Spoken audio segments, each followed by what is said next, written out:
bahwa setelah Jokowi berhenti tanggal 20, 2 hari atau 3 hari setelah itu, maka kita harus rame-rame datang ke KPK atau ke kepolisian mengingatkan aparat penegak hukum agar supaya segera melakukan penyelidikan terhadap keluarga Mulyono.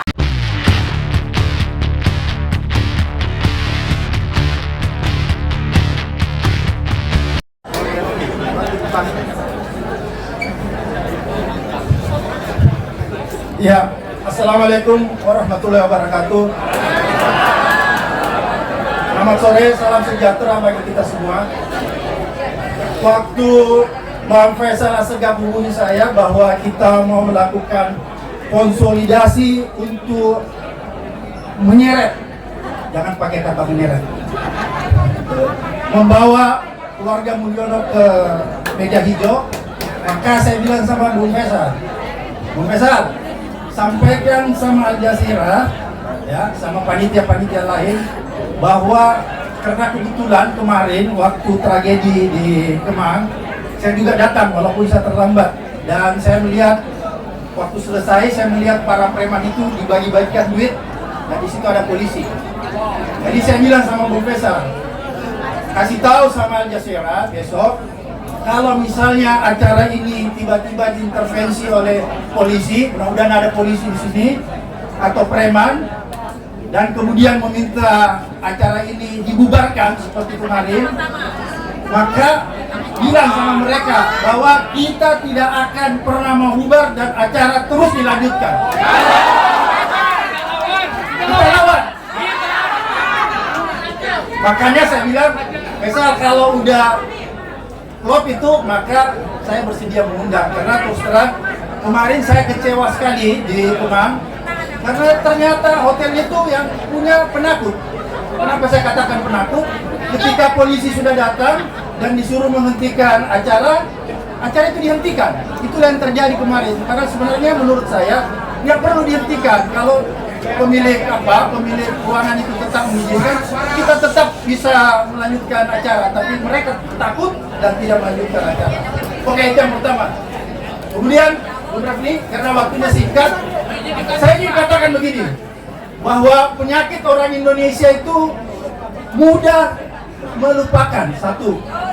Kemudian kedua, mudah memaafkan.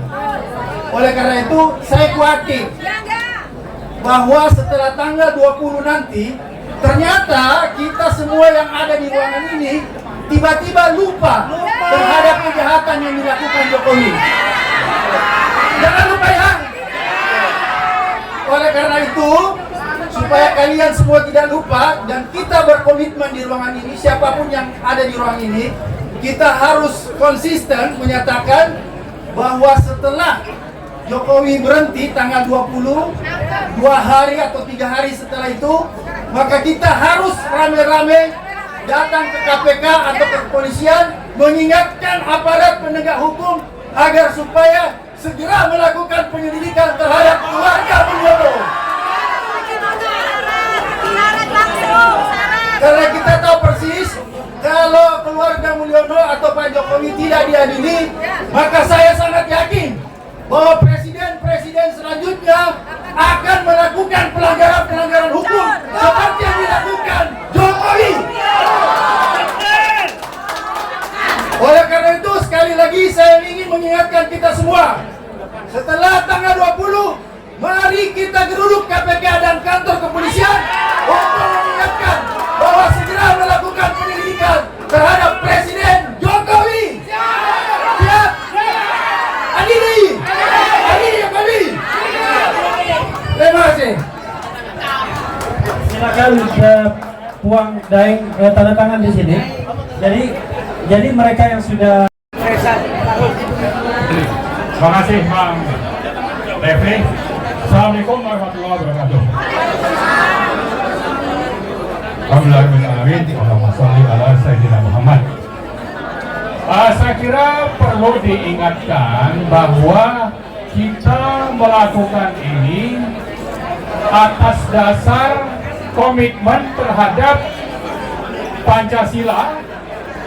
Di sana ada tuntunan agama, ada konstitusi konstitusi dan berbagai peraturan yang berlaku, dan juga prinsip-prinsip moral, dan juga ada ajaran atau amanat reformasi. Inilah yang menjadi salah satu alasan utama bagi kita berkumpul di sini, dan ternyata itu semua sudah dihianati, dilanggar, dilecehkan oleh Joko Widodo. Ya, itu sudah sangat nyata dan itu sudah berlangsung cukup lama. Ternyata itu semakin ke belakang, semakin meningkat kejahatannya terhadap hal-hal pokok tadi, Pancasila, konstitusi, prinsip moral, undang-undang dan sebagainya. Itu satu hal. Nah, karena itu yang kedua, kami dari petisi 100 itu sudah menyuarakan agar Joko Widodo itu dilengserkan, ya, supaya segera ditangkap dan diadili. Tapi karena moralnya rusak, dia menggunakan kekuasaan supaya dia tidak bisa diadili, terutama oleh siapa? Oleh DPR. Karena itu dia melakukan kejahatan moral dengan mengancam partai-partai untuk tidak pernah mengusung adanya hak angket agar proses pemakzulan itu bisa berlangsung. Nah, disitulah jahatnya Joko Widodo. Itu hal kedua.